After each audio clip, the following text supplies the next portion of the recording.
Yeah, welcome back. So tonight I'm going to show off something that I just built. I don't have a dime into it yet. The parts I had were parts I've had kicking around in the garage for, you know, a few years now, and I said, why not? That'll actually work. So I got to work and completed this annealer. I just annealed these cases. Mind you, these cases are a little hot. I need a timer, not so much a timer, but I need a speed dial to speed up the drum, and I also need a drum. So those are the couple of things that I need to make it work the way it should. So yeah, the parts I used was a gas grill, or a grill rotisserie. It's the motor for that and the shaft, and so it's pretty simple. Like I said, these are things that I had kicking around the house and in the garage for years, and I was got to thinking about it, you know, making an annealer, and I said, well, you know what? I think I might have something that would work. So this here is my it's a soup can, and I cut it down. So, and this is the prototype. So this is the shaft that came with the rotisserie, and this is the collar. Now this collar had forks, so you could put a chicken on there or whatever you're rotisserie, and I had another one. I can't find the other one, otherwise I would have that collar in here.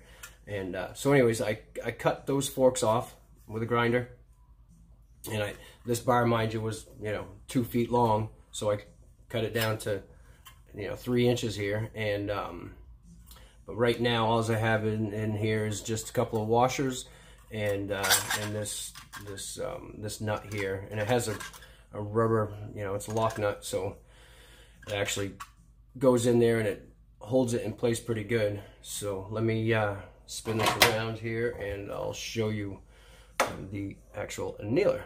Hold up. All right, so this is the plate that was on that the rotisserie motor, and the motor is actually obviously behind here. And if you can see, let's see the side here. No, hold on, let me turn some lights on. All right, so this is the plate that was on the motor itself, and this is drilled the hole for the motor, and this is the motor itself here, on-off switch, and so that's going to make it pretty convenient. It turns kind of slow. I timed it with a stopwatch, and it's like 24 seconds with that drum that I have on there.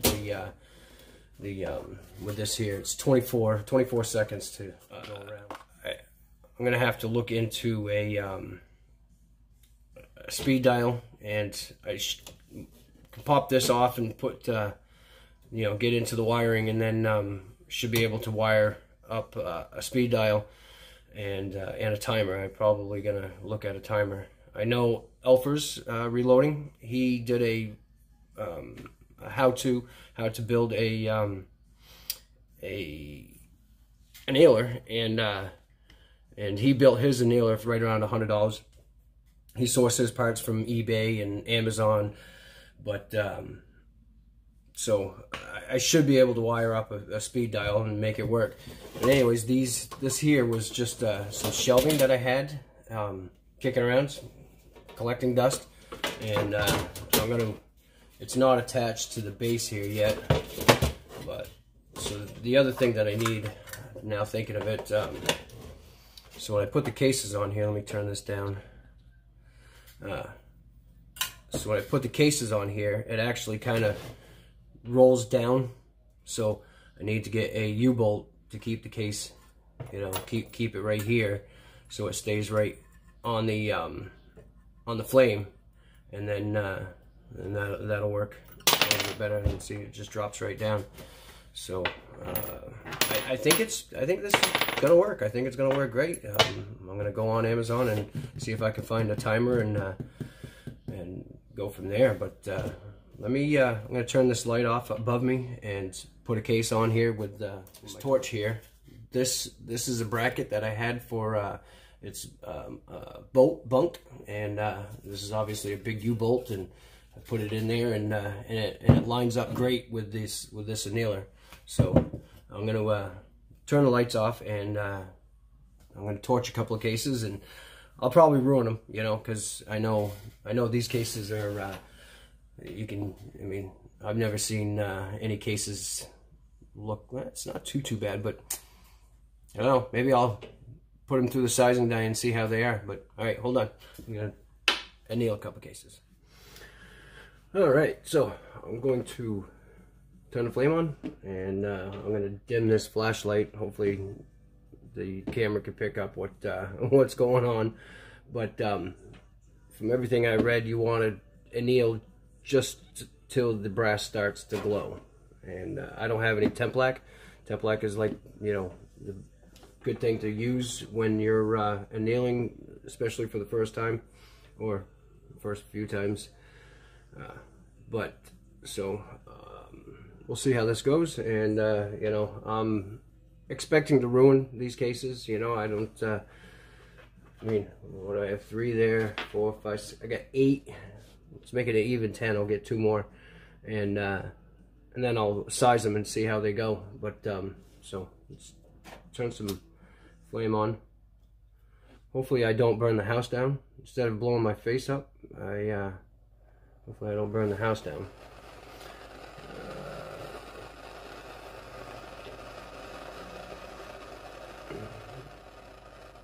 You can adjust the flame, you know.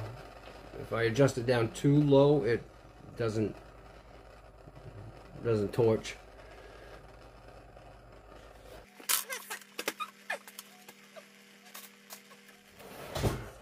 Alright, so these are 223 cases. These are Sig Sauer cases, and it's what I've been using for load development and, you know, testing for groups with my 223. So hopefully I don't ruin these cases too much. Alright, I'm going to turn this light down. And one thing I should get is a tray on the side. That way there I can just put one case in there, and it'll roll down.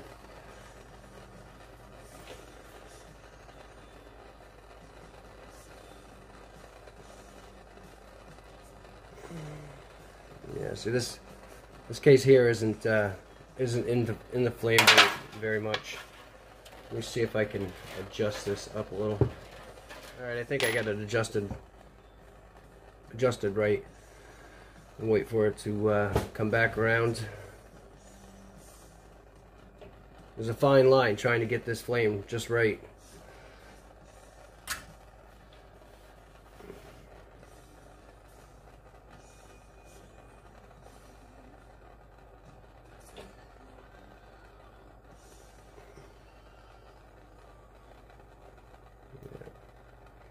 See, it looks like it just started glowing right there. That was, I should get the timer. Of course, every piece of brass is different, but let's see if I can adjust this flame down a little bit. That's too low. That's too high.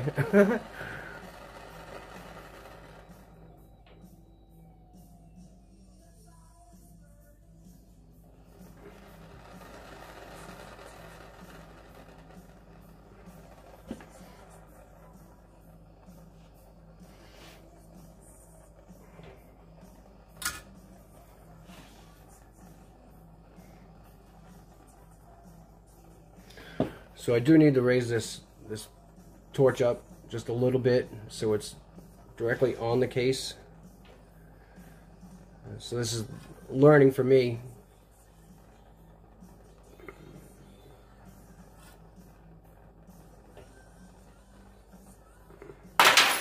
That one doesn't look too bad. Ouch, that's hot. Yep, that's hot. So I wonder if I do it halfway. Let's see what halfway does.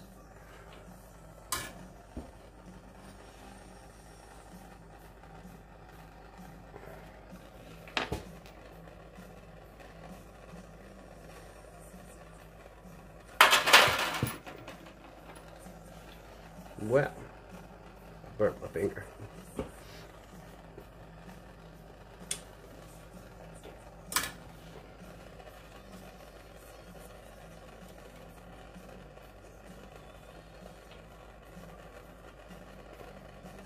So I primarily want to anneal 308, 243, 6.5, 6.5 Grendel.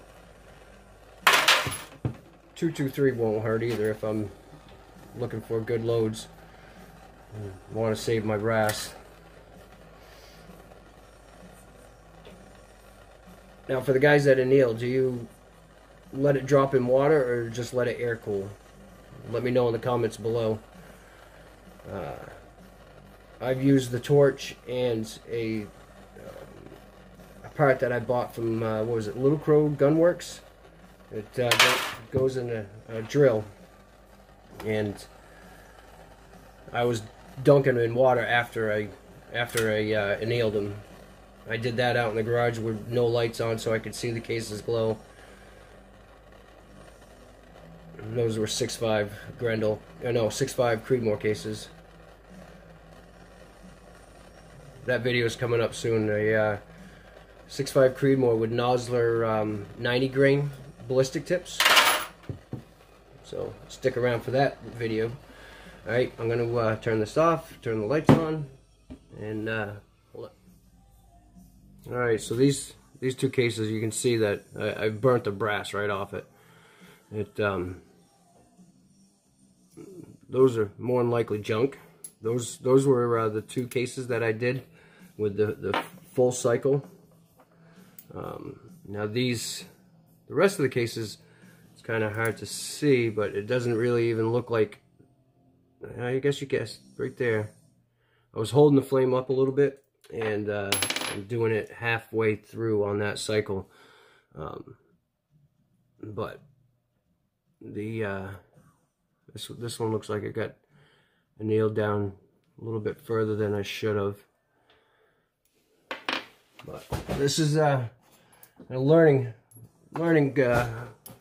curve for me. So these are the first three that I did prior to turning the camera on and making a video.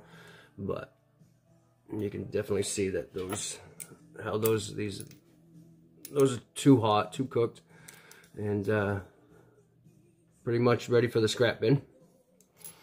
Maybe I'll get one firing on them and just to see how they do. All right, let me. I'm gonna get that Little Crow Gunworks tool that this is the tool I bought. This is from, like I said, Little Crow Gunworks. It's like $9. I know a lot of people use socket and they're trucked up in a drill. But somebody shared this on one of the forums there that I belong to, and I was like, oh sure, I'll check that out, because been having problems with the 6.5 Grendel cases. The necks have been splitting, and it's, you know, maybe 5 firings. You know, mind you, I've loaded some, not over max every charge, but I've loaded some hot Grendel rounds, so I want to kind of preserve some of these cases. And so if you're looking for just a you know, inexpensive way to anneal, you know, give Little Crow Gunworks a look. And I can't remember, you know, they have the 6.5 Creedmoor, obviously 6.5 Grendel. This is probably for 6.5 PPC, and this is probably good for 308, maybe 243, maybe a little, maybe the 243 is a little long. But so I mean, you can use, obviously cross use these, and I mean, heck, you could probably put a 223 case in here and you know, just hold the flame out to here. Mind you, you're using your drill, but it, you know, it works pretty good. You know, I annealed 20 pieces or 40 pieces. Anyways, I annealed some 6.5 Creedmoor brass, and it seems to work pretty good. And like I said, I did it out in the garage with the light was off, and as soon as I saw it started, as soon as the case started glowing, I, you know, dropped it in a bucket of water. Like I said, if you anneal, and you know, should I drop them in water or just let them air cool? I've heard, you know, a couple different ways, and some people say dropping them in water cools them quick, and versus letting them air cool where the heat can go down into the case. I don't know. Like I said, this is all new to me, annealing cases, and I'm still relatively new to reloading. So, but yeah, so stick around for I'll have an update video on my annealer that I just made here. I definitely will make another video on that, and you know, give you know, look for a rotisserie motor at, you know, your local I don't want to say Walmart, but somewhere, you know, and because it's not that expensive, I'm sure, and you know, a few minor parts. Heck, you could put this in a piece of wood and make it work. But all right, so that's that, and thanks for watching, and we'll catch you all soon. Bye.